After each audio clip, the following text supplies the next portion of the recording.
നമോ ഭഗവതേ വാസുദേവായ. ഓം ശ്രീകൃഷ്ണായ നമ. ഓം ശ്രീമദ് ഭാഗവത മഹാപുരാണം പത്മപുരാണത്തിലെ മാഹാത്മ്യം 5-ാമത്തെ അധ്യായം ഇപ്പോൾ തുടങ്ങുന്നു. 67-ാമത്തെ ഭാഗമായിട്ട് 1-ാമത്തെ ശ്ലോകം തൊട്ട് ഇപ്പോൾ വായിക്കാം. ഓം നമോ ഭഗവതേ വാസുദേവായ. 5-ാം അധ്യായം. സൂത ഉവാച.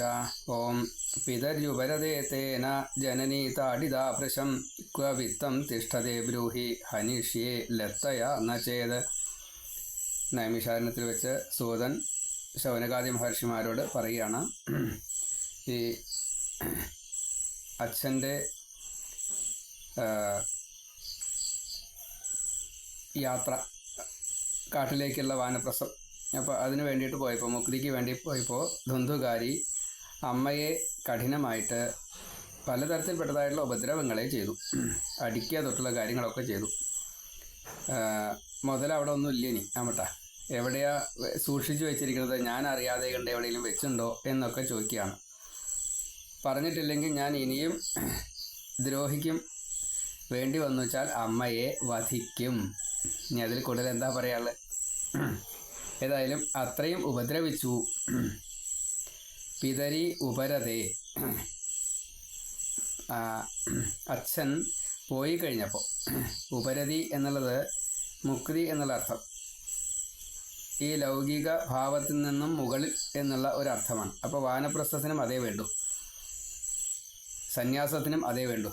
ഇപ്പോൾ സ്വതേ ഉപരതി ഉള്ളവരാണ് ഈ യഥാർത്ഥത്തിലുള്ള പണ്ഡിതന്മാർ, ഭക്തന്മാരായിട്ടുള്ള പണ്ഡിതന്മാർ. പണ്ഡിതന്മാരെന്ന് പറയാൻ പറ്റില്ല, ഭക്തന്മാരായിട്ടുള്ള പണ്ഡിതന്മാർ. രണ്ടും രണ്ടാണ്.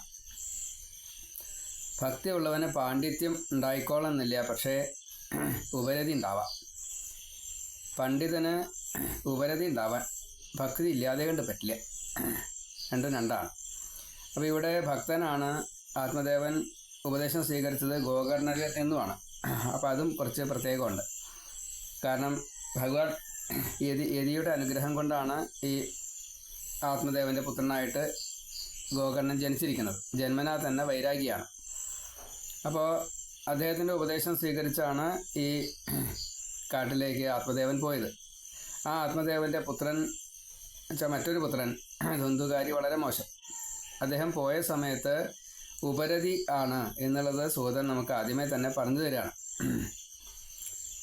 ആ പിതരി ഉപരതേ, അച്ഛൻ ഇങ്ങനെ മുക്തി നേടി എന്നുള്ള ആ ഒരു സമയത്ത്, തേന ആ ധുന്ധുകാരിയാൽ, ജനനി ധുന്ധുലി എന്നുള്ള അമ്മയെ, താഡിത ഭൃശം വളരെയധികം അടിക്കുക തൊട്ടുള്ള കാര്യങ്ങളൊക്കെ ചെയ്തു. ഏറ്റവും എന്നാണ്, ഭൃശം എന്ന് പറഞ്ഞു കഴിഞ്ഞാൽ ഏറ്റവും, താഡിത അടിച്ചു. ക്വവിത്തം തിഷ്ഠതേ, എവിടെയാണ് ധനം വെച്ചിരിക്കുന്നത്. അപ്പോൾ ധനം സൂക്ഷിച്ചുള്ള സ്ഥലം മകൻ അറിയില്ല, അമ്മയ്ക്കറിയും എന്നാണ് ഈ മകൻ്റെ തെറ്റിദ്ധാരണ. അവിടെ ധനം വേറെ ഇല്ല. ക്വവിത്തം തിഷ്ഠതേ, എവിടെയാണ് ധനം വെച്ചിരിക്കുന്നത്, ബ്രൂഹി പറയൂ, അല്ലെങ്കിൽ ഹനിഷ്യെ ലത്തയ ന ചേത്, ഞാൻ ഇനിയും ഉപദ്രവിക്കും. അത് എനിക്ക് ധനം തന്നിട്ടില്ലെങ്കിൽ, അത് പറഞ്ഞിട്ടില്ലെങ്കിൽ ഞാൻ ഇനിയും ഉപദ്രവിക്കും, വധിക്കുകയും ചെയ്യും. ഹനിഷ്യെ, വധിക്കുക തന്നെ ചെയ്യും. അപ്പോൾ വെറുതെ വധിക്കല്ല, ഉപദ്രവിച്ചുകൊണ്ട്, അതായത് അടിച്ചു കൊല്ലും, തല്ലിക്കൊല്ലുന്നൊക്കെ പറയില്ലേ. ഏതായാലും അത്രയും മോശമായിട്ടുള്ള കാര്യത്തിലാണ് ആ ഉണ്ണി എത്തിയത് എന്ന് സാരം. ആദ്യത്തെ ശ്ലോകത്തിൽ തന്നെ മാക്സിമത്തിലാണ് പറഞ്ഞിരിക്കുന്നത്. ചെയ്യും എന്ന് പറയുകയാണ്, അത് ചെയ്യണമുണ്ട്, അതാ രസം. അത് ഇങ്ങനെയല്ല ചെയ്യണ, വേറെ തരത്തിലാന്ന് മാത്രമേ. ഏതായാലും പിതര്യുപരതേന ജനനീ താഡിതാഭൃശം ക്വവിത്തം തിഷ്ഠതേ ബ്രൂഹി ഹനിഷ്യെ ലത്തയ ന ചേത്. അപ്പോൾ വടി കൊണ്ട് തല്ലും, ദണ്ട് കൊണ്ട് തല്ലും. ഇതുതന്നെയാണ് ലാത്തി. എന്തായാലും ഗുരുവായൂരപ്പ. ഇനി 2-ാമത്തെ ശ്ലോകം. ഇതി തദ്വാക്യസന്ത്രാസാ ജനന്യാ പുത്രദുഃഖദ കൂപേ പാദ കൃതോ രാത്രൗ തേന സാ നിധനം ഗത. അപ്പോൾ അമ്മയ്ക്ക് ശരിക്കും മനസ്സിലായി തൻ്റെ ദോഷം എന്ത് എന്ന്. ഇങ്ങനെ മകൻ പറയണ കേട്ടപ്പോൾ ഉണ്ടായിട്ടുള്ള പേടി നോക്കണേ. അടി കൊണ്ടു, അടി കൊള്ളലും ഇനി മറ്റു പല കാര്യങ്ങളും. പക്ഷേ അത് ആ ജീവൻ പേടിക്കുകയാണ് ഉണ്ടായത്. അടി കൊണ്ടു കഴിഞ്ഞാൽ പരമാവധി എത്രയ്ക്കൊക്കെ വരിക, അതല്ല പേടി, നരകപ്പേടി തന്നെയാണ് വന്നത്. അതുകൊണ്ടാണ് ഭയം വന്നത്. നമ്മളൊക്കെ സ്വതേ ഈ ശരീരപീഡയ്ക്ക് ഒരു പരിധി ഉണ്ട് അത്ര. അത് കഴിഞ്ഞാൽ പിന്നെ ബോധം നഷ്ടപ്പെടുക ചെയ്യുക. ശരിക്കും മനസ്സിനെ നിയന്ത്രിക്കുന്ന ഒരാൾക്ക് ശരീരവേദനയെ സഹിക്കാൻ പറ്റുന്ന പറയാം. പക്ഷേ കലികാലത്തിൽ നമുക്ക് ചെറിയ ഒരു മുള്ളുകൊണ്ട് കുത്തിയാൽ, ഇഞ്ചക്ഷൻ ചെയ്യാൻ ഒരു സൂചി കുത്തിയാൽ നമുക്ക് വേദനയാണ്, നമുക്കത് സഹിക്കാൻ വയ്യ. ആ കാര്യത്തിൽ നമ്മൾ വളരെ പിന്നിലാണ്. വളരെ അപൂർവം ചിലവർക്ക് സഹിക്കാനുള്ള കഴിവുണ്ടാവുമായിരിക്കാം, അത്രയേ ഉള്ളൂ. പക്ഷേ നമുക്ക് കഴിവില്ല. അതിനേക്കാൾ കൂടുതൽ ഭയം എങ്ങനെയാ മരിക്കുമ്പോൾ എന്താ സംഭവിക്കുക, അതേപോലെ മരിച്ചു കഴിഞ്ഞാൽ എവിടേക്കാണ് പോവുക, എന്താ നരകം, എന്തൊക്കെയാണ് ശിക്ഷ ഉണ്ടാവുക. കാരണം ഈ സൂചി കുത്തുമ്പോഴത്തെ വേദന, മുള്ളു കൊള്ളുമ്പോഴത്തെ വേദന, നമുക്ക് ശരീരത്തിൽ തുണിയിടാൻ വയ്യ വേദന. ആ ഒരസൽ പലതരത്തിലും ഒന്ന് ആരെങ്കിലും ഒരസുകയാണെന്ന് വെച്ചാൽ അതുപോലും വയ്യ, വേദനയാണ്. അപ്പോൾ അത് സഹിക്കാൻ വയ്യാത്തയാൾ എങ്ങനെയാ ഈ മറ്റ് പീഡനങ്ങളൊക്കെ സഹിക്കുക? അതാണ് ഭയം. എന്താ ഉണ്ടാവുകയാണാവും എന്നുള്ളതാണ് ആ ഭയം കാരണം. അതാണ് ഇതി തദ്വാക്യ സന്ത്രാസാത് ജനന്യ പുത്രദുഃഖത. അപ്പോൾ ഇത്രത്തോളം ഇങ്ങനെ പുത്രനിൽ നിന്നുള്ള ഈ അടി, അത് ക്ലേശം സഹിക്കാൻ വയ്യാത്തത് കൊണ്ട് അമ്മയായ ധുന്ധുലി കൂപേ പാദ കൃതോ രാത്രൗ തേന സ നിധനം ഗത. അപ്പോൾ ആ സ്ത്രീ ഒരു പൊട്ടക്കിണറ്റിൽ ചാടിയിട്ട് മരിച്ചു. മാത്രമല്ല ആ ധുന്ധുലിയും നരകത്തിൽ പോയി എന്നാണ്. ഇത് തതുവാക്യ, ഈ മകൻ്റെ ഇപ്രകാരത്തിലുള്ള ഈ വാക്യത്തെ സന്ത്രാസാദ്, അതിനെ മറികടക്കാൻ സാധിക്കില്ല. അങ്ങനെയുള്ള വാക്യത്തെയാണ് കേട്ടത്. സന്ത്രാസാദ് പറ്റില്ല എന്ന് വെച്ചാൽ അത് ദുഃഖം വന്നു. ആ വാക്ക് അത് ചെയ്യുകയാണെങ്കിൽ എന്താണാവോ സംഭവിക്കുക എന്നുള്ള ഒരു ബോധത്തിലെത്തി. അതുകൊണ്ട് ജനന്യ, ആ അമ്മയാൽ പുത്രദുഃഖത, ഈ പുത്രനിൽ നിന്നുള്ള ദുഃഖത്തെ എത്തിച്ചു, പുത്രദുഃഖത്തിൽ എത്തിച്ചു. അപ്പോൾ പുത്രൻ്റെ വാക്ക്, പുത്രൻ്റെ പ്രവൃത്തി എത്രത്തോളം തനിക്ക് വിഷമം സഹിക്കാൻ പറ്റാത്തതായിത്തീരും എന്നുള്ളത് മനസ്സിലാക്കി കഴിഞ്ഞപ്പോൾ ഒരു വല്ലാത്ത അവസ്ഥയിൽ, എന്നെ ആരും ഇനി രക്ഷിക്കാനില്ല എന്നുള്ള ഒരു ഭാവത്തിൽ എത്തി. അതാണ് അമ്മയ്ക്ക് പേടിയായത്. അപ്പോൾ ഭയമാണ് ഉണ്ടായത്. അതുകൊണ്ട് ഈ ഭയം കാരണം കിണറ്റിലേക്ക് ചാടി. കൂപേ പാത കൃത, അതും രാത്രൗ, ആരും അറിയാതെ കണ്ട് രാത്രിയിൽ. തേന സ നിധനം ഗത, പിന്നെ എവിടെ എത്തിയത്? നരകത്തിലേക്കാണ് എത്തിയത്. ഏറ്റവും വലിയ പൊട്ടക്കിണറ്റിലാണ് ചാടിയത്. അങ്ങനെ മറ്റൊരു പൊട്ടക്കിണറാണ് ജീവൻ്റെ, ആ ജീവൻ്റെ പൊട്ടക്കിണറാണ് ഈ നരകം. അപ്പോൾ ഭൗതികം ലൗകികം അതും മറ്റേ പൊട്ടക്കിണറ്റിലാണ് ഉണ്ടായത്. അവസാനം അന്ത്യം നാരായണ സ്മൃതിയാണ് വേണ്ടത്. നാരായണ സ്മൃതിയാണ് വേണ്ടത്. ഇവിടെ ഭയം ഉണ്ടായത്, താടിന ഭയം ഉണ്ടായത്. അപ്പോൾ അവിടേക്ക് തന്നെ എത്തിയത്, നരകത്തിലേക്ക് എത്തിയത്. അവസാനത്തിൽ എന്ത് കാര്യമാണോ ചിന്തിക്കുന്നത് അതായിട്ട് തീരുമെന്ന് ഗീത പറയുന്നുണ്ട്. അപ്പോൾ ഭഗവാൻ പറയുന്ന ആ വാക്ക് ശരിയാ. ഇവിടെ പൊട്ടക്കിണറ്റിലാണ് വീണത്, ജീവൻ്റെ പൊട്ടക്കിണറാണ് നരകം. അപ്പോൾ അവിടേക്ക് എത്തി. അതേപോലെ ഒടുക്കം ഭയമാണ് ഉണ്ടായത്. നരകത്തിൽ നിന്ന് ഭയമല്ലാതെ കണ്ട് വേറൊന്നും കിട്ടാനില്ല. അപ്പോൾ ഇങ്ങനെ പുത്രൻ, ഇപ്പോൾ നമ്മളൊക്കെ പുത്രന്മാരാണ്, പുത്രനോ പുത്രിയോ, ഒരു കാരണവശാലും മക്കളോടോ പേരക്കുട്ടികളോടോ മുത്തശ്ശനോടോ അച്ഛനോടോ അമ്മയോടോ സഹോദരങ്ങളോടോ ബന്ധുക്കളോടോ ഒരാളോടും ഇതേപോലെയുള്ള വാചകങ്ങളെ പറയരുത്. എന്നിട്ട് വേണ്ടേ ചെയ്യാം, ചിന്തിക്കാൻ പോലും പാടില്ല. ഇതൊക്കെ അവർക്ക് വരും, പേടിയായിട്ട് വരും. അത് നമുക്ക് ശാപമായിട്ട് വരും. അവരുടെ ഭയം നമുക്ക് ശാപമായിട്ട് വരും. അത് അവർ ശപിച്ചിട്ടല്ല, അതാണ് അതിൻ്റെ ഭാവം. അത് ഭഗവാനാൽ കൊടുക്കപ്പെട്ടത്. അതാണ് ഭാവഗ്രാഹി ജനാർദ്ദന. അപ്പോൾ അവരുടെ പേടി നമുക്ക് ശാപമായിട്ടാണ് വരിക, അവരുടെ ദുഃഖം നമുക്ക് ശാപമായിട്ടാണ് വരിക. അതേപോലെ നമ്മളാൽ ചെയ്യപ്പെടുന്നതായിട്ടുള്ള ഈ ഉപദ്രവങ്ങൾ അവർ സഹിക്കുമ്പോണ്ടാവുന്ന അവരുടെ ഈ വേദനാദി കാര്യങ്ങളൊക്കെ ഉണ്ടല്ലോ. നമ്മൾ ഒരാളെ ദ്രോഹിക്കുമ്പോൾ അപ്പോൾ അവർക്കുണ്ടാവുന്ന ഏത് ഭാവമായാലും അത് മുഴുവൻ നമുക്ക് ശാപമായിട്ട് വരും. അതിൻ്റെ ഒരു 10 ഇരട്ടിയിലധികം നമുക്ക്, അല്ലെങ്കിൽ 100 ഇരട്ടി നമുക്ക് അനുഭവിക്കേണ്ടി വരും. അപ്പോൾ അതിന് നമ്മൾ ജന്മം വീണ്ടും എടുക്കേണ്ടി വരും. അതുകൊണ്ടാണ് കുട്ടികളെ ഒരിക്കലും ഈ അടിക്കുക പിടിക്കുക മറ്റേ ചീത്ത പറയുക അങ്ങനെയൊന്നും ചെയ്യാൻ പാടില്ല എന്ന് പറയാൻ കാരണം. ഇല്ലാത്ത കാര്യങ്ങൾ പറയുക, പൊളി പറയുക. ഭാഗവതത്തിൽ ഉദാഹരണം വളരെ ഗംഭീര. ഉണ്ണി എന്ന് ഉണ്ണിയുടെ പിറന്നാളാണ്, ഉണ്ണി കഴിക്കാൻ വരൂ. അമ്മ യശോദ ഒരിക്കലും എത്ര കളവ് പറഞ്ഞിട്ടുള്ളൂ, ആകെ ഒരൊറ്റ തവണ. എന്താ കളവ് പറഞ്ഞത്? ഈ ഉണ്ണി ഉണയിക്കാൻ വേണ്ടില്ല. അപ്പോൾ ബാക്കിയുള്ളവർക്കൊക്കെ ഉണയിക്കണച്ചാൽ ഈ ഉണ്ണി ഉണയിച്ചിട്ട് വേണം. അമ്മയുടെ ക്ഷമ പരീക്ഷിച്ചതാണ്, കളി കളി കളി കളി പറഞ്ഞിട്ട്. അമ്മയ്ക്ക് ക്ഷമ ഇല്ലാണ്ടായി. അപ്പോൾ സൂത്രം പ്രയോഗിച്ചു, ഉണ്ണിയുടെ പിറന്നാളാണെന്ന്. പിറന്നാളല്ല, പക്കപ്പിറന്നാളും അല്ല, തിഥിയല്ല, ഒന്നുമില്ല. അപ്പോൾ ഒരു സാമ്യമില്ല, ആഴ്ച പോലും അതല്ല. എന്തു ചെയ്യും? എന്നാ ശരി എന്ന് പറഞ്ഞിട്ടാണ് അമ്മ. പിന്നെ അമ്മയ്ക്ക് എന്തുണ്ടായത്? അന്നത്തെ പിറന്നാളിൻ്റെ വട്ടത്തിന് എന്തൊക്കെയാണ് വേണ്ട വെച്ചാൽ അതൊക്കെ ചെയ്യിച്ചു എന്നാണ്. ദാനം തൊട്ടുള്ള സകല കാര്യങ്ങളും.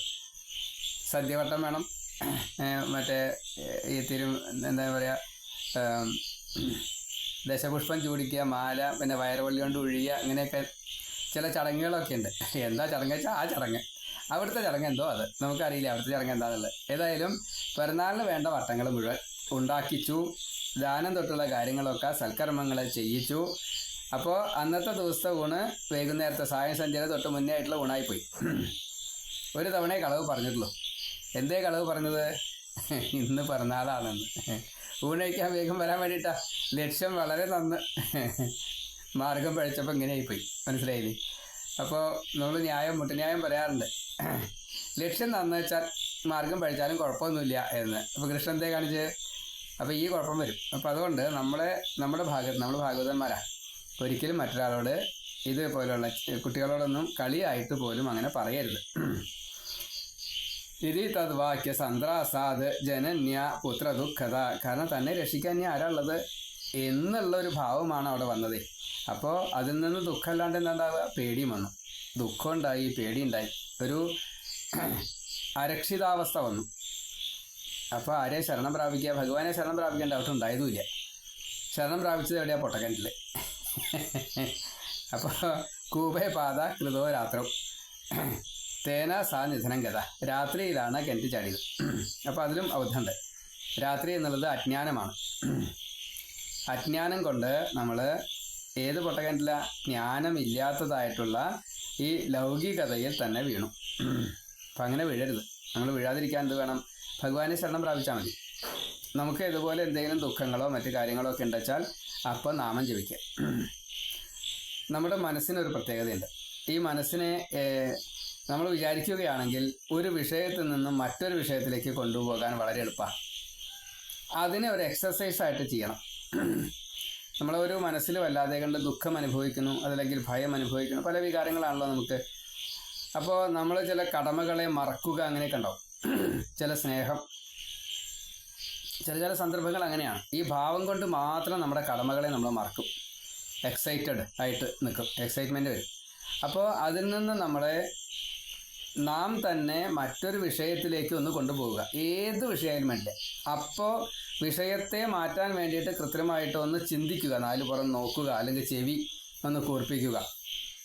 ഇപ്പോൾ നമ്മൾ ദുഃഖത്തിലാണ് ഇരിക്കുന്നത്, പേടിയിലാണ് ഇരിക്കുന്നത്. ആ സമയത്ത് മറ്റൊരു വിഷയത്തെ, അല്ലെങ്കിൽ മനസ്സിനെ, ഇപ്പോൾ നമ്മൾ ഗുരുവായൂർ പോയി അവിടുത്തെ രംഗത്തെ ഒന്ന് ഓർക്കുക, ഗുരുവായൂരിനെ കണ്ടത് നോക്കാം. എന്തായാലും ഒരു അവസ്ഥയില്ല, മറ്റൊരു വിഷയത്തിലേക്ക് എത്താം. ഫുട്ബോൾ കളി കണ്ടു, അല്ലെങ്കിൽ ക്രിക്കറ്റ് കണ്ടു, അതിലേക്കായിക്കോട്ടെ, സ്പോർട്സ് ആച്ച, അങ്ങനെ വേണ്ട. ഇനി രാഷ്ട്രീയം കണ്ടുവയ്ക്കുക, അത് മതി. മനസ്സിനെ ഒന്ന് വേറെ തിരിക്കി കൊണ്ടുപോവുക. അങ്ങനെ കൊണ്ടുപോയിട്ട് ഇതൊരു വലിയ എക്സസൈസാണ്. നമ്മളൊരു വലിയ ദുഃഖത്തിൽ ചെന്ന് പെട്ടുകഴിഞ്ഞാൽ, ഒരു ഭയത്തിൽ പെട്ടുകഴിഞ്ഞാൽ, അവിടെ നിന്ന് മനസ്സിനെ കൊണ്ടുപോരാനുള്ള ഒരു എളുപ്പമാർഗം മറ്റൊരു വിഷയത്തിലേക്ക് കൗൺസിലർമാർ, ഡോക്ടർമാർ പറയുന്ന കാര്യം കൊണ്ടുപോയാൽ മതി. അപ്പോൾ നമ്മൾ നോർമലിലേക്ക് എത്താൻ എളുപ്പമായി. ഈ വിഷയത്തെ നമ്മൾ മറക്കും, മറ്റേ വിഷയത്തിൽ മനസ്സെത്തും. അപ്പോൾ അത് ശരിയല്ല, അതെന്തായിട്ട് യോജിപ്പില്ല. അപ്പോൾ എന്തുകൊണ്ട് യോജിക്കുന്നില്ല? അപ്പോൾ ചിന്തിച്ചപ്പോൾ ഞാനും ഈ വിഷയമായിട്ട് എത്രത്തോളം ബന്ധമുണ്ട്? ഒരു പക്ഷേ ഒരു തവണയും കൂടിയും ഈ ദുഃഖത്തിലോ പേടിയിലോ വരും, വീണ്ടും മറ്റൊരു വിഷയത്തിലേക്ക് പോവാം. അപ്പോൾ അതിലേറ്റവും വിഷയത്തിലേക്ക് പോകേണ്ട വിഷയം നമുക്ക് ചിന്തിക്കാൻ സാധിക്കും. ആ സമയത്ത് വിശകലന ബുദ്ധി അതിനാണ് തന്നത്. അപ്പോൾ എന്താ ചിന്തിക്കേണ്ടത്? എനിക്ക് ഏറ്റവും സുഖം തന്നത് എന്താ ജീവിതത്തിൽ, അതിലേക്കൊന്ന് എത്തിക്കുക. എനിക്ക് ആഗ്രഹം എന്താ, അതിലൊന്ന് സങ്കല്പം ചെയ്യുക ആ സമയത്ത്. അപ്പോൾ ആ പേടിയിൽ നിന്ന് ഇങ്ങോട്ട് പോരും, ആ ദുഃഖത്തിൽ നിന്ന് ഇങ്ങോട്ട് പോരും. ഇത് പറയാനൊക്കെ എളുപ്പമാണ്, പക്ഷേ സ്ഥിരമായിട്ട് എക്സസൈസ് ചെയ്താൽ മാത്രമേ മനസ്സിനെ അങ്ങനെ ചെയ്യാൻ സാധിക്കുള്ളൂ. പറയുന്നതും പ്രവൃത്തിയും തമ്മിൽ വ്യത്യാസമുണ്ട്, പക്ഷേ ചെയ്ത് നോക്കാം. അങ്ങനെ ചെയ്തു കഴിഞ്ഞാൽ ഓവർ എക്സൈറ്റ്മെൻറ്റ് നമുക്ക് വരില്ല. വേദന, ശരീരത്തിൻ്റെ വേദനയെ മറക്കാനുള്ള സൂത്രം ഡോക്ടർമാർ ഇങ്ങനെ പറയും. നമ്മൾ കുട്ടികളോട് പറയാറുണ്ട്, ഇതാ ഇല നോക്ക്, ഇതാ പൂവ് നോക്ക്, ഇതാ ഈ ഫോട്ടോ നോക്ക്, ഇതാ വള നോക്ക്, കിലുക്ക് നോക്ക് എന്നൊക്കെ പറഞ്ഞിട്ട് നമ്മൾ ചെയ്യുന്ന സൂത്രം. പക്ഷേ നമ്മൾ ഈ ശാസ്ത്രം അറിഞ്ഞിട്ടല്ല ചെയ്യണമെന്ന് മാത്രമേ ഉള്ളൂ. കുട്ടിക്ക് അറിയാതിരിക്കാൻ വേണ്ടിയിട്ട് നമ്മൾ ചെയ്യുന്ന സൂത്ര. അപ്പോൾ ഈ സൂത്രം അതിൻ്റെ ശാസ്ത്രം അറിഞ്ഞുകൊണ്ട് ചെയ്യുകയാണെന്ന് വെച്ചാൽ നമുക്കും ഇതേപോലെയുള്ളൊരു അനുഭവം വരുമ്പോൾ സൂത്രം ഇതാണ്: ഒരു വിഷയത്തിൽ നിന്നും മറ്റൊരു വിഷയത്തിലേക്ക് മനസ്സിൽ പോകാൻ കഴിയും, അതിനെ പ്രയോഗിക്കാം. ഒരു തവണയും കൂടി മടങ്ങി വരാം, അല്ലെങ്കിൽ 1 2 തവണ മടങ്ങി വരാം. അത് കഴിയുമ്പോഴേക്കും നമ്മൾ 2 3 വിഷയത്തിലേക്ക് മനസ്സ് പോകുമ്പോൾ ഈ വിഷയം നമ്മിൽ നിന്നും പോകും. നമുക്ക് ഏറ്റവും വേണ്ടപ്പെട്ടയാൾ മരിച്ചു കഴിഞ്ഞാൽ നമ്മൾ ദുഃഖത്തിൽ നിന്നും അങ്ങോട്ട് പോരുന്നില്ലേ? അങ്ങനെ പോരാനുള്ള കാരണം എന്താ? കാലക്രമേണ നമ്മുടെ മനസ്സ് മറ്റു വിഷയങ്ങളിൽ ഏർപ്പെട്ടു. അപ്പോൾ ഈ വിഷയം മറന്നു. അതാണ് ആ ശാസ്ത്രത്തെ ആ സന്ദർഭത്തിലേക്ക് എത്തിക്കുകയാണ് കൗൺസിലിംഗ്. ഇപ്പോൾ ഭാഗവതം വായിച്ചാൽ ഇതൊക്കെ കിട്ടണം. അപ്പോഴേ നമ്മുടെ മനസ്സ് മാറുള്ളൂ, അപ്പോഴേ നമ്മുടെ സ്വഭാവം മാറുള്ളൂ, അപ്പോഴേ മുക്തിയിലേക്ക് എത്താൻ സാധിക്കുള്ളൂ. അപ്പോൾ ഭാഗവതം വായിക്കുന്നതും അർത്ഥം പറയുന്നതും അതിനോട് കൂടിയിട്ട് ഇതിനെ ഈ നിധിധ്യാസം അവിടേക്ക് എത്തിക്കലും ഇങ്ങനെയാണ്. അപ്പോൾ ഇവിടെ അമ്മയ്ക്ക് ഈ ഒരു അബദ്ധം പറ്റി, കൊട്ടക്കിണറ്റിലാണ് ചാടിയത്. നമ്മൾ ചാടരുത്, ഇതാണ് ഇതിൻ്റെ വ്യംഗ്യം. അതിനാണ് വ്യംഗ്യം എന്ന് പറയുക. ഇനി 3-ാമത്തെ, ഗോകർണസ്ഥീർത്ഥയാത്രാർത്ഥം നിർഗതോ യോഗ സംസ്ഥിത ന ദുഃഖം ന സുഖം തസ്യ ന വൈരി ന അഭിബാന്ധവ. അമ്മ ഇങ്ങനെ ചെയ്തപ്പോൾ സഹോദരൻ എന്താ ചെയ്ത്? ഗോകർണ തീർത്ഥയാത്രാർത്ഥം. ഗോകർണൻ എന്താ ചെയ്ത്? തീർത്ഥക്ഷേത്രങ്ങളെ അന്വേഷിച്ച് തീർത്ഥയാത്ര ചെയ്തു. നമ്മൾ തീർത്ഥയാത്ര പോകുന്നത് തിരിച്ചു വരാൻ വേണ്ടിയിട്ടാണ്. ഗോകർണൻ പോയത് അലക്ഷ്യ സഞ്ചാരം ആണ്. തിരിച്ചെത്തണം എന്നുള്ള മോഹമില്ല, എവിടെ എത്തിയേച്ചാൽ അവിടെ. നമ്മുടെ തീർത്ഥയാത്രയും ഈ ഗോകർണൻ്റെ തീർത്ഥയാത്രയും തമ്മിൽ വളരെയധികം വ്യത്യാസമുണ്ട്, തുല്യമല്ല. ഗോകർണൻ തിരിച്ചു വന്നു, പക്ഷേ അത് തിരിച്ചു വരാനുള്ള വരവല്ല. വ്യത്യാസം മനസ്സിലാവുന്നുണ്ടല്ലോ അല്ലേ? നമ്മുടെ തീർത്ഥയാത്രയല്ല, നമ്മൾ തിരിച്ചു വരാനുള്ള, നമ്മൾ ടൂറിസമാണ്. പിൽഗ്രിമേജ് ടൂറിസം എന്നൊക്കെ പറയില്ലേ? എന്താ ടൂറിസമായിട്ടാണ് നമ്മൾ ഈ തീർത്ഥയാത്ര കണക്കാക്കണം, ടൂറായിട്ടാണ്. അതല്ല, അലക്ഷ്യ സഞ്ചാരം. അവിടെ നിന്ന് ഈ ജീവനെ ഉദ്ധരിക്കാൻ എന്ത് കിട്ടും? സത്സംഗം കിട്ടും, ഭഗവാന്റെ സാന്നിധ്യം കിട്ടും, ഭഗവാന്റെ പ്രഭാവത്തെ കിട്ടും. അതാണ് ആ ഭാസിലാണ് രതി. അത് ധാരാളമുണ്ട് ഭാരതത്തിൽ. അപ്പോൾ തീർത്ഥയാത്രയ്ക്ക് പോകുമ്പോൾ നമ്മൾ ഇപ്പോൾ കാശിക്ക് പോകുമ്പോൾ എന്താ സാധാരണ പതിവ്? മുതലൊക്കെ മക്കൾക്ക് എഴുതി കൊടുത്തിട്ടാണ്. ഞാൻ വന്നു വെച്ചാൽ എനിക്ക് തരണട്ടോ എന്ന് പറയാറില്ല, ഉപേക്ഷിച്ച് പോരണമെന്ന് പറയാറുണ്ട്. പുളിയുടെ ഇലയിൽ ഞാൻ ഇനി ഊണ് കഴിക്കുകയേ ഇല്ല എന്ന് പറഞ്ഞ് അവിടുന്ന് പോരും ചെയ്യും. അപ്പോൾ ഗോകർണ തീർത്ഥയാത്രാർത്ഥം, അമ്മ കിണറ്റിൽ ചാടി, സഹോദരനാണല്ലോ, അനുജനാണല്ലോ, അദ്ദേഹം തീർത്ഥയാത്രയ്ക്ക് പോയി. നിർഗത യോഗ സംസ്ഥിത. ഈ അഷ്ടാംഗയോഗം ഉണ്ട്, അതിനേക്കാൾ കൂടുതൽ യോഗം, സജ്ജനങ്ങളുമായിട്ടുള്ള യോഗം, ഭഗവാന്മാരുടെ വിവിധ അവതാരങ്ങൾ രൂപം സ്വീകരിച്ചിട്ട്, അല്ലെങ്കിൽ അവിടുത്തെ ശക്തി അവിടെ പ്രതിഷ്ഠിതമായിട്ടുണ്ടാവും. ശൈവമായിട്ടും ഗണപതിയായിട്ടും ദൈവികം ശാക്തേയം ആയിട്ടും വൈഷ്ണവമായിട്ടും ഒക്കെ ഉണ്ടാവും. അപ്പോൾ ആ യോഗം അത് ഉദ്ദേശിച്ചിട്ടാണ് യോഗ സംസ്ഥിത. 2 യോഗമുണ്ട്. അപ്പോൾ ഇദ്ദേഹത്തിന് ശാരീരികമായിട്ട് ഈ അഷ്ടാംഗ യോഗം ശീലിച്ചത് കൊണ്ട് പലതും സഹിക്കാൻ കഴിയും. നമുക്ക് യാത്രയിൽ ചെറിയൊരു വിഘ്നം വന്നാൽ, ആഹാരത്തിനോ നീഹാരത്തിനോ വിഹാരത്തിനോ വിഘ്നം വന്നാൽ നമ്മൾ ആകെ പ്രശ്നമായി, ഡെസ്പായി. നമുക്ക് വേണ്ടതൊക്കെ അതാത് സമയത്ത് കിട്ടിക്കൊള്ളണം. കിട്ടിയില്ല വെച്ചാൽ നമ്മൾ ആകെ പ്രശ്നമാണ്. അപ്പോൾ നമുക്ക് തീർത്ഥയാത്ര കൊണ്ട് ഒരു ഫലമില്ല. കാരണം നമ്മുടെ ശരീരത്തിൻ്റെയും മനസ്സിൻ്റെയും ദുരവസ്ഥ നമുക്ക് സഹിക്കാൻ പറ്റില്ല. വീട്ടിലിരിക്കുമ്പോൾ പറ്റില്ല, പിന്നെ പുറത്ത് പോയാൽ പറ്റുമോ? അപ്പോൾ യോഗിയല്ല നമ്മൾ ഭോഗികളാണ്.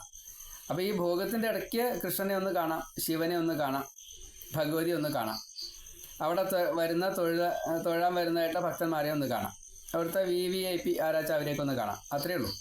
കാഴ്ചകൾ പലതും കാണാം. ഒരിക്കലെങ്കിലൊക്കെ പോയിട്ട് കാണണേ എന്നൊക്കെ എനിക്ക് ക്ഷമമായിട്ട് പറഞ്ഞേക്കാം. പക്ഷെ ആ ഒരു ഭാവത്തിൽ ഈ ഭരണാളും കൂടി എത്തിയിട്ടില്ല. അത് എത്താൻ കുറച്ച് പ്രയാസമുണ്ട്. നമ്മൾ ഉദ്ദേശിക്കുന്ന അതല്ല, കുറച്ച് പ്രയാസമുണ്ട് അവിടേക്ക് എത്തണമെങ്കിൽ. അത് എത്താൻ യോഗ്യതയുള്ള ആളാണെങ്കിലോ എത്തിയിട്ടുണ്ടാവും. അത് മഹാഭാഗ്യ. അപ്പം ആ ഒരു ഭാവത്തിൽ വേണം പോകാനായിട്ട്. അത് ജീവിതത്തിൽ കൊണ്ടെടുക്കും വേണം. അവിടുത്തെ നെഗറ്റീവ്സ് ഒന്നും നമ്മളെ ബാധിക്കരുത്, അവിടുത്തെ പോസിറ്റീവൊക്കെ നമുക്ക് കിട്ടുകയും വേണം. അപ്പം ഇങ്ങനെ യോഗ സംസ്ഥിതൻ ആവണം.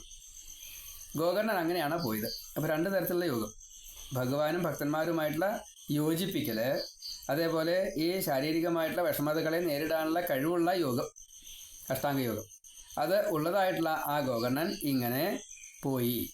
ഇനി മറ്റൊന്ന്, ഇതൊരു വിധിയാണ്. ധുന്ധുലിയുടെ മരണം അതൊരു വിധിയാണ്. ധുന്ധുകാരിയുടെ ഈ ചീത്ത പ്രവൃത്തികൾ ഇതൊരു വിധിയാണ്. ഇതിനെ മനസ്സിലാക്കിക്കൊണ്ട് അവരെ ഒഴിവാക്കിക്കൊണ്ട് അവോയ്ഡിങ്, ആ ഗോകർണൻ ഈ അവോയ്ഡിങ് ചെയ്തുകൊണ്ടാണ് ആ ഗൃഹത്തിൽ നിന്നും പോയത്. ആദ്യത്തെ വരിയിലെ അർത്ഥം ഇത്രയ്ക്കുണ്ട്. ഗോകർണ തീർത്ഥയാത്രാർത്ഥം നിർഗത യോഗ സംസ്ഥിത. ദുസ്സംഗത്തെ ഒഴിവാക്കാൻ വേണ്ടി, സത്സംഗം കിട്ടാൻ വേണ്ടിയിട്ട്, തീർത്ഥയാത്ര ചെയ്യാൻ വേണ്ടിയിട്ട് ഗൃഹത്തിൽ നിന്നും യാത്രയായി. ന ദുഃഖം ന സുഖം. അദ്ദേഹത്തിന് യോഗി ആയതുകൊണ്ട് സുഖമില്ല, ദുഃഖമില്ല. അല്ലെങ്കിൽ എപ്പോഴും സുഖമാണ്. ദുഃഖം എന്തേ ഉള്ളൂ? അവരുടെ ദുഃഖം ബാക്കിയുള്ളവർ ഇങ്ങനെ ലൗകികരായിട്ട് ജീവിക്കുന്നുവല്ലോ എന്ന അനുകമ്പ, ആ ദുഃഖമേ അവർക്കുള്ളൂ ആകെ. അപ്പോൾ അവർക്ക് ദുഃഖമില്ല, സുഖമില്ല. അതേപോലെ തന്നെ ന വൈരി, വിരോധം. ഈ അനിയനോട് വല്ല വിരോധമുണ്ടോ? അല്ല ഏട്ടനോട് ഒരു വിരോധമില്ല. ന അഭിബാന്ധവ. ഇനി അമ്മയാണ്, നേരത്തെ അച്ഛനെ പറഞ്ഞയച്ചു, എന്നാ അച്ഛാ നമുക്ക് പോവുക, 2 പേരും ഒരേ ഭാവത്തിലാണ്. അച്ഛാ എന്നാൽ ഞാനും വരാം, നമുക്ക് പോവുക കാട്ടിൽ. അങ്ങനെയല്ല പറഞ്ഞത്, അച്ഛാ കാട്ടിൽ പോയിക്കോളൂ എന്നാ. അനുജൻ വേറൊരു വഴിക്കാണ് പോയത്, അച്ഛനെ കാട്ടിലേക്കാണ് വിട്ടത്. എന്നാൽ ഈ അനുജനെ കാട്ടിൽ പോയിക്കൂടെ? വൈരാഗ്യമാണല്ലോ, അതെന്താ ചെയ്യാൻ? കാട്ടിൽ പോയാലും തിരിച്ചു വരികയൊക്കെ ചെയ്യാം. അപ്പോൾ യഥാർത്ഥത്തിലുള്ള ജ്ഞാനി കാടായാലും നാടായാലും ഇനി ജലമായാലും അവർക്ക് പ്രശ്നമല്ല. സമുദ്രത്തിൻ്റെ ഉള്ളിൽ ശരി മത്സ്യങ്ങളെ പോലെ ജീവിക്കാൻ പറ്റുമവർക്ക്. യോഗിയാണ്, നേരത്തെ പറഞ്ഞു യോഗി, യോഗ സംസ്ഥിത. ഗോകർണ തീർത്ഥയാത്രാർത്ഥം നിർഗതോ യോഗ സംസ്ഥിത. ന ദുഃഖം ന സുഖം തസ്യ ന വൈരി നാപി ബാന്ധവ. അപ്പോൾ ആ ഒരു ഭാവത്തിലാണ് ഗോകർണൻ അപ്പം തന്നെ ഉള്ളത്. ദുഃഖമില്ല, സുഖമില്ല, ശത്രുതാഭാവമില്ല, ബന്ധുഭാവമില്ല. ഇനിയോ ധുന്ധുകാരി ഗൃഹേ തിഷ്ഠത് പഞ്ചപണ്യവധൂവൃത അത്യുഗ്രകർമ്മകർത്ത ച തൽപോഷണ വിമൂഢധീ. ഇനി അടുത്തത് കുറച്ചുകൂടി കിടപ്പാ. എന്താ അത്? ധുന്ധുകാരി ആവട്ടെ ഗൃഹേ അധിഷ്ഠത്. ഈ ഗൃഹത്തിൽ എങ്ങനെയാ സുഖിക്കേണ്ടത് ചോദിച്ചാൽ നിശ്ചല. ആ രീതിയിലാണ് വസിക്കുന്നത്, ഭൂമിയിൽ വസിക്കുന്നത്. ഭൂമിയുടെ അംശമായിട്ടുള്ള ഈ പഞ്ചഭൂതങ്ങൾ മുഴുവൻ ഇതിലുണ്ട് ശരീരത്തിൽ. അതിനെ സുഖിപ്പിക്കാൻ വേണ്ടിയിട്ട് ശബ്ദസ്പർശ രൂപരസ ഗന്ധങ്ങളെ എടുക്കുകയാണ്. അപ്പോൾ ഈ ധുന്ധുകാരി ഗൃഹേ അധിഷ്ഠത്, ഈ പൃഥിവ്യ തേജോ വായു ആകാശ ആയിട്ടുള്ള പഞ്ചഭൂതത്തിൽ വസിച്ചു. പഞ്ചപണ്യ വധൂവൃത, 5 വേശ്യകളെ കൊണ്ടുവന്നു എന്നാ. അവരെ വധുക്കളാക്കി വേളി വെച്ചു. എന്നിട്ടോ അത്യുഗ്രകർമ്മകർത്ത, ചെയ്യാൻ പറ്റുന്നതിൽ മാക്സിമം ആയിട്ടുള്ള ദ്രോഹം തന്നെ കൂട്ടുക. ഉഗ്ര കർമ്മകർത്താവാണ്. തീക്ഷ്ണമായിട്ടുള്ള കർമ്മങ്ങളെ മാക്സിമത്തിൽ ചെയ്തു എന്നാണ്. എന്തിന്? ഈ വധുക്കൾക്ക് സന്തോഷമാവാൻ, വധുക്കളിൽ നിന്ന് നമുക്ക് സന്തോഷം ഉണ്ടാവാൻ, ഈ ധുന്ധുകാരിക്ക് സന്തോഷം ഉണ്ടാവാൻ. തത് പോഷണ വിമൂഢധീഹി, അവരെ പോഷിപ്പിക്കാൻ വേണ്ടിയിട്ട് വിമൂഢൻ ആയിട്ട്, എന്നുവെച്ചാൽ മൂഢൻ എന്ന് പറയുമ്പോൾ സാധാരണ തമോ ഗുണത്തോടു കൂടിയിട്ട് ബുദ്ധിയില്ലാത്ത എന്നുള്ള രീതിയിൽ. വിമൂഢൻ എന്ന് പറഞ്ഞാൽ സ്വതം അതിൻ്റെ വിപരീതമാണ് വരേണ്ടത്. ഇതങ്ങനെയല്ല, അതിനെ വീണ്ടും ഒന്നും കൂടി ഉറപ്പിക്കുകയാണ്. അത്രയും ബുദ്ധിയില്ലാത്ത എന്ന രീതിയിൽ വിമൂഢധീഹി. ഇവിടെ ധുന്ധുകാരി ഈ ആത്മദേവൻ്റെ ഗൃഹത്തിൽ, ആ ഗൃഹം ഇപ്പോൾ അവരുടെയാണോ ചോദിച്ചാൽ നിശ്ചയില്ല കേട്ടോ. കാരണം അതൊക്കെ ഗൃഹത്തിലുള്ളതൊക്കെ കൊടുത്തു എന്നുള്ള പറഞ്ഞു. ഗൃഹവും ഇതേപോലെ വേശിക്ക് കൊടുക്കുകയാണ്. അധിഷ്ഠത് എങ്ങനെ? പഞ്ചപണ്യവധു വൃത, ഈ 5 തരത്തിൽപ്പെട്ടതായിട്ടുള്ള വിപണനം ചെയ്യുന്ന സ്ത്രീകൾ, അവനവനെ തന്നെ വിൽക്കുക. അവനവനെ തന്നെ വിൽക്കുക എന്ന് പറഞ്ഞാൽ സാധാരണ ഒരു ശരീരത്തെ വിൽക്കുന്ന സ്ത്രീ വേശ്യ എന്നുള്ള പറയാറുണ്ട് നമ്മൾ. ആ കൂട്ടത്തിൽ പഞ്ചപണ്യവധു വൃത, ഇങ്ങനെ 5 സ്ത്രീകളെ അവിടെ കൊണ്ടുവന്നു. എന്നിട്ടോ അത്യുഗ്രകർമ്മ കർത്താഹ, ഈ ധുന്ധുകാരി ഈ 5 വേശ്യകളുമായിട്ട് എന്തൊക്കെയാണ് ചെയ്തു ചോദിച്ചാൽ മനസ്സില്ല. അവരും അതേപോലെ തന്നെയാണ്, മോശക്കാരല്ല, എല്ലാ ചീത്ത പ്രവൃത്തികളും ചെയ്യുന്നവരാ. അവരും അതേ ധുന്ധുകാരി അതെ. അപ്പോൾ ഈ ധുന്ധുകാരി കൊണ്ടുവന്നുള്ള ഇവരെ പോഷിപ്പിക്കാൻ വേണ്ടിയിട്ട് അത്യുഗ്ര കർമ്മകർത്താവായി മാറുകയും ചെയ്തു. തത് പോഷണ വിമൂഢധി, അപ്പോൾ അവരെ പോഷിപ്പിക്കാൻ വേണ്ടിയിട്ട് എല്ലാവിധ മൂഢത്വവും പ്രവർത്തിച്ചു. തമോ ഗുണം അതിൻ്റെ മാക്സിമം ചെയ്തു എന്നാണ്. ഇപ്പോൾ ഇവിടെ ധുന്ധുകാരി ആയിട്ടുള്ള നമ്മൾ, ഇപ്പം നമ്മൾ ഈ ശരീരമാകുന്ന പഞ്ചഭൂതാത്മകമായിട്ട് ഈ ശരീരത്തിൽ ഇരിക്കുകയാണ്. നമ്മളൊക്കെ വീടുകളിലാണ് ഇരിക്കുന്നത്. ശരീരമാകുന്ന ഈ ദേഹത്തിൽ ജീവൻ ഇരിക്കുന്നു. ഈ ദേഹം ജീവനോട് കൂടിയിട്ട് ഗൃഹത്തിൽ വസിക്കണം. ഈ ക്ഷേത്രമാകുന്ന ശരീരത്തിൽ 5 ഇന്ദ്രിയങ്ങളുണ്ട്. അവരാണ് ഇപ്പോൾ അവരെല്ലാ പണികളും ചെയ്യും. വിപണനം, നല്ല വിപണന. കണ്ണ് കാണേണ്ടതല്ല കാണുക, കാണണ്ടാത്തതാ കാണുക, കാണാൻ പാടില്ലാത്ത കാണുക. അതേപോലെ മൂക്കും നാക്കും തൊലിയും ചെവിയൊക്കെ, മനസ്സിന് പറയും വേണ്ട. അപ്പോൾ ഈ ജീവൻ ഈ 5 ഇന്ദ്രിയങ്ങൾക്ക് അടിമയായിപ്പോയി. അതുകൊണ്ട് തന്നെ ചെയ്യുന്ന പ്രവർത്തനങ്ങളും കുറച്ച് പാടില്ലാത്ത ഉഗ്രകർമ്മങ്ങളാണ് ചെയ്യണത്. അവരും ചെയ്യുന്ന പ്രവൃത്തികൾ ചീത്തയാണ്. അപ്പോൾ അതിൻ്റെ ഉത്തരവാദിത്വം മുഴുവൻ ആർക്ക് വരും? മനസ്സിൻ്റെ പ്രേരണയായതുകൊണ്ട് ജീവന് വരും. അപ്പോൾ ജീവനും ശരീരവും പ്രാണനും മനസ്സും ഈ 5 ഇന്ദ്രിയങ്ങളും ഒക്കെ ഇതൊരു മായ ആണ്. 9 തത്വങ്ങളുണ്ട്. ഈ 9 തത്വങ്ങളും ഒരേപോലെ ചീത്ത കാര്യങ്ങൾ ചെയ്യുക. അപ്പം അതിൻ്റെ സ്വാധീനം വന്നത് ഈ 5 ഇന്ദ്രിയങ്ങൾ ആണ്. അതിനാണ് ഇവിടെ വെള്ളിയഴിച്ച് കൊടുക്കുന്നത്. നമുക്ക് ഇന്ദ്രിയങ്ങളുണ്ട്, ശരീരത്തിലുള്ളതാണ്. ജീവൻ ഈ ശരീരത്തിലാണ് ഇരിക്കുന്നത്. നമ്മുടെ വധുക്കളാണ് ഈ ഇന്ദ്രിയങ്ങൾ. അപ്പോൾ വധുക്കൾക്ക് അടിമയാവുകയല്ല വേണ്ടത്, ഭാര്യമാർക്ക് അടിമയല്ല വേണ്ടത്. ഭാര്യമാരെ ഭരിക്കണം. ഭാര്യമാരെ ഭരിക്കാൻ കഴിവുള്ളവർക്ക് ആ ഭാര്യമാരെ ജയിക്കാൻ സാധിക്കുന്നു. ഭാര്യമാർക്ക് വേണ്ടതൊക്കെ കൊടുക്കാൻ സാധിക്കുന്നു. അപ്പോൾ ആ പോഷണത്തിന് വേണ്ടിയിട്ട്, ഏത് പോഷണത്തിന്? ഈ കണ്ണിന് കാണേണ്ടത് ഗുരുവായൂരപ്പനെയാണ്, നാവ് കൊണ്ട് രുചിക്കേണ്ടത് ഗുരുവായൂരപ്പൻ കഴിച്ച പ്രസാദമാണ് എന്ന രീതിയിൽ ഈ ഇന്ദ്രിയങ്ങളെ എത്രത്തോളം സാത്വിക മാർഗത്തിലേക്ക് എത്തിക്കാൻ സാധിക്കുമോ അങ്ങനെ ചെയ്യാൻ കഴിയുന്ന ഒരു ജീവനാണ് ഈ ശരീരമാകുന്ന ക്ഷേത്രത്തിൽ. ഗൃഹമാകുന്ന ഇത് നമ്മൾ വസിക്കുന്നതായിട്ടുള്ള ഈ സ്ഥലം, ഗൃഹം, അത് നമ്മളെ ഗൃഹ്യത എന്നാണ്, നമ്മളെ അങ്ങോട്ട് വിഴുങ്ങുകയാണ്. അപ്പോൾ ഇവിടെ ഇരിക്കുമ്പോൾ ഈ ഗൃഹം ആദ്യം ക്ഷേത്രമാക്കണം. നമ്മുടെ ഈ ശരീരം അത് ക്ഷേത്രമാക്കണം.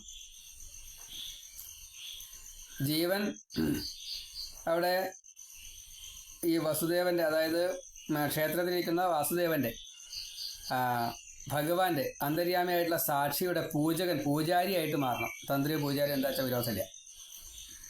അങ്ങനെ മാറിക്കഴിഞ്ഞാൽ ഈ 5 ഇന്ദ്രിയങ്ങളാകുന്ന വധുക്കൾ, പരിചാരകർ,